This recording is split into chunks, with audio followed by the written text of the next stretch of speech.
I'm Jeffrey Jarry, and I'm Chief of the Infectious Disease Section for the St. Luke's University Health Network, and I am also the Senior Vice President for Medical and Academic Affairs for the network.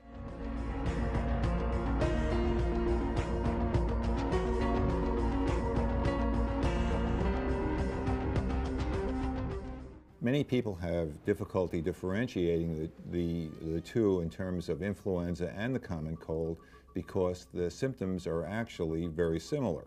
And that is that you can have a feeling of weakness, you can also have some runny nose, you can have a fever, as well as muscle aches and sore throat.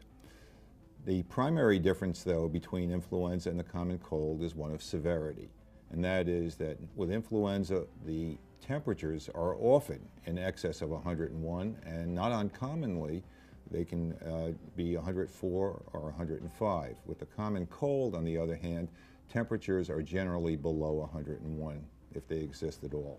The other difference is that the common cold tends to have much more pronounced nasal congestion and runny nose.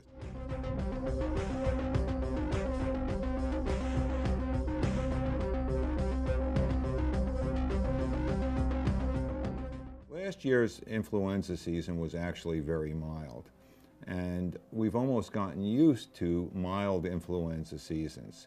This year, on the other hand, influenza has actually been widespread throughout much of the United States. The last report by the CDC shows that 47 of 50 states have actual widespread activity, and that certainly is the case in the Lehigh Valley.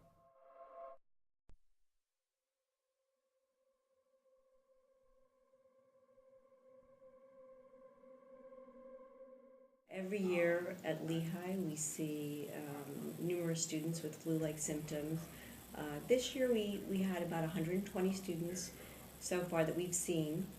Other than getting a flu shot, the other things students and everyone can do to prevent the flu are simple hygiene practices, such as washing their hands frequently, trying not to touch their eyes, nose, or mouth, covering their cough, covering their sneezes, and very importantly, if someone does have the flu, to actually stay home, stay in bed until they're at least 24 hours without a fever, because that's a good sign that they're much less likely to transmit the flu.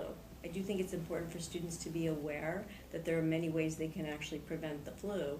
And that's important because we're all part of not just the campus community, but the community at large and also a global community.